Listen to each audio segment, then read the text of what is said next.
In my life, I heard 1,000 times, one doesn't do that. One has to do that. One knows you're totally capable of doing that. Have you heard that as well? Maybe from early childhood onwards. The one does, one doesn't is probably the reason I'm talking to you today. As a child, at the age of 6, I was lying in bed thinking about this one, wondering why it was a one and not an I or a you, like, I don't want you to be mean to your sister, or you don't be mean to your sister, instead of one isn't mean to one's sister. I was thinking and trying to understand where this one does, one doesn't behavior was coming from. And it took me many nights until I came to the conclusion that the one does, one doesn't behavior is an indicator of pushing responsibility away from you, pushing it to a third person, pushing it to someone who is distanced from you, pushing it to someone or even something that holds the overall generalized collective opinion on how one has to behave in order to be normal. When I realized that one does, one doesn't behavior is an indicator of pushing responsibility away from you, my thinking became more adventurous. I did allow myself to break habits, to reinvent myself, to think outside the box, to lose respect.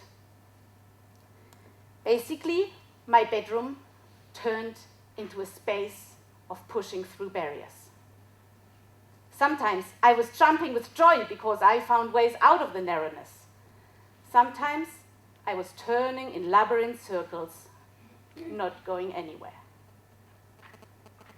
My first step out was the conviction that there are many ways of doing things. Of course there are. I will never forget Johnny. Johnny joined us when I was in 3rd grade primary school. He fled Yugoslavia with his mother and his siblings. I got invited to Johnny's birthday party, and the mother, who didn't have any money, decided that the birthday attraction for Johnny's birthday was attending the blasting of an industrial chimney in my home village in Western Germany. It was so fundamentally different to what I've experienced before and afterwards. But I saw that Johnny's mother really wanted to have a party for her boy.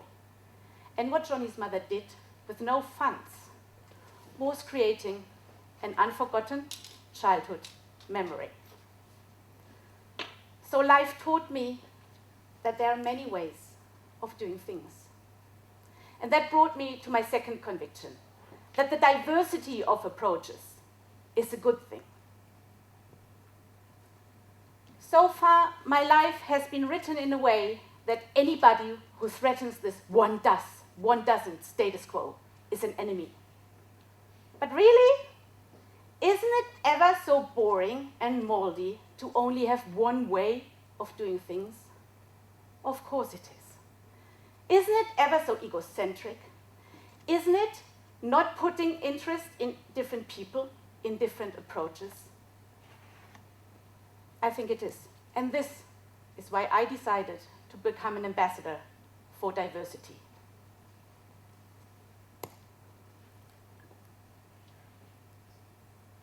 When I became an ambassador for diversity, living in a multicultural environment, I decided to first focus on cross-cultural competences. Cross-cultural competences being in a position where you can celebrate differences and you can celebrate similarities at the same time. I moved from Germany to France, but before that I spent my corporate working life in the Europe, Middle East, and Africa headquarters of a large American software company, where I had the opportunity to experience embracing differences and celebrating similarities on a daily basis. I learned it, sometimes the hard way, on how to do that. When I'm thinking of embracing differences and celebrating similarities, if you ask yourself, what is that? Basically, it's a behavior. And that behavior has to enable three things: tearing down walls, creating bridges, and making us all want to cross that bridge together. And I give you a hint. There are many ways of doing that. So how do I tear down walls? Basically, it's that kind of loop. I observe, I listen, I feel, I understand, or I don't understand, I ask, and eventually I understand. After I have circled that loop multiple times, I can literally put myself into the shoes of the other person. And then I ask us, what if we would be looking at it from a different perspective? What if we would feel about it in a different way? I'm doing that in a non-attacking way. I try to enrich ourselves through different perspectives. By then, the wall is down. And there's space to create something new, to create a bridge between people. As a child, I've been visiting Eastern Germany multiple times. I will never forget the sound our car made when we were driving on the transit highway. And I will never forget the smell of brown coal. One evening, we were staying with my father's aunt. The parents went for dinner, when suddenly someone was knocking on the shutter of the window. Tante Mitzi said, "Quick, go hide behind the sofa. They must have found out that we are having contact with people from the West." We were hiding behind the sofa. My heart was beating. My borderless fantasy went wild. When Tante Mitzi went to the door, opened the door, she welcomed some friends who couldn't find the doorbell. So it was not a dangerous situation at all, but the fear I felt was real. A bridge has to be built from two sides. Sometimes the parts of the bridge don't instantly meet in the middle. Then we have to go back and try again, so that they finally can meet. When the two parts of the bridge meet, people are happy, they are relieved, they are thrilled, and they're very much enjoying crossing that bridge together, which is the greatest part and a logical subsequence of having built that bridge together. I believe that the big majority of people is more interested in tearing down walls and creating bridges. You might think, oh, that's all very nice in theory. Close your eyes. Close your eyes. And think a moment about the ecstatic emotions when the Berlin Wall came down.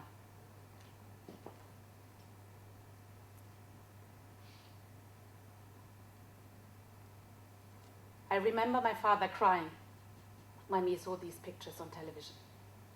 You can open your eyes again. It is part of life that we are hitting walls. But most often, we have the choice to decide if we want to tear the wall down and if we want to create a bridge. When I'm working with people from all walks of life and from all across the world, I have been in the lucky position to have witnessed falling down walls 1,000 times a day. The energy set free when this happens is contagious, and it is addictive. once you have started, you want to have more of it. And why is that?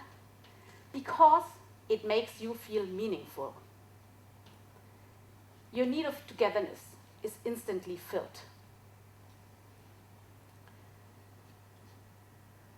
Basically, you set a prisoner free and you realize that this prisoner was you. As Louis B. Smeets so wisely said. And who demonstrated that in more essence than Nelson Mandela? The biggest ambassador of tearing down walls and building bridges. If you are into rugby, you might remember the 1995 Rugby World Cup, where Nelson Mandela put on his the green rugby shirt from the Springboks and handed over the Webb Ellis Cup to the captain, Francois Pienaar. By doing so, he was living up to the slogan of the tournament, one team, one nation. Until then, rugby was a sport being played by white men. By putting on the Springbok rugby shirt and by handing over and supporting the team, Nelson Mandela has torn down the wall and killed the last remains of apartheid, and he built a bridge. Some 20 years later, my sons are playing football in the fields of Chani on the wild coast of South Africa. If this is possible for me and the people I'm working with, it must be possible for you. I actually assume you are already doing it. But I'm here to advertise, to use this behavior on an exponential level. I think that this behavior can only bloom if we commit ourselves to the attitude of humanity. I'm not here to talk about the attitude of humanity.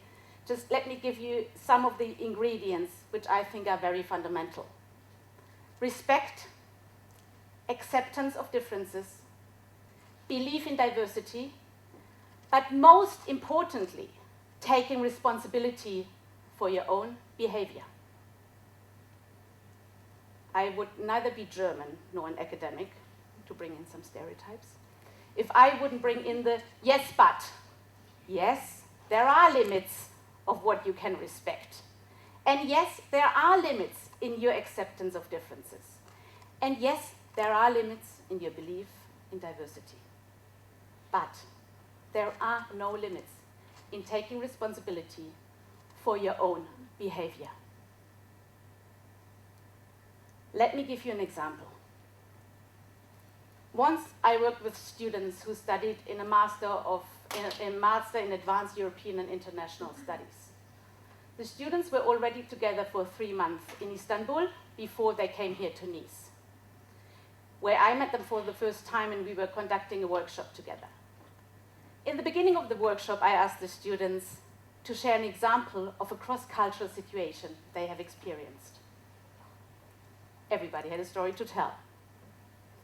But one student in particular, she stood up when she was giving her example. She was talking brilliantly. She was talking like giving a speech, like talking to Parliament. The example she shared was an example that she experienced in the group of students she was presenting to. When she finished her example, the other students applauded her with respect. She told me that she hasn't spoken in front of the group for the past 3 months, that she ever felt so lonely, that she didn't feel the foundation of trust given the cultural differences. But today, in the workshop, she jumped. She shared who she was. She set herself as a prisoner free. She created a bridge which the others instantly crossed by applauding her with respect. And that changed her world. If we manage to do this in the little circle we are living in as students, in our family, with our friends, in the workplace, we are having an impact on how migrating people are being seen and how they feel. It is on us to take the responsibility for our own behavior and be a champion in tearing down walls and creating bridges. It is a shift that happens and starts first within ourselves, and it is our obligation to be as contagious as we can be. I invite you to join this movement of transition from walls to bridges in order to make this world a better place in which we can all, across cultures, can live on planet Earth together with billions of bridges. Thank you.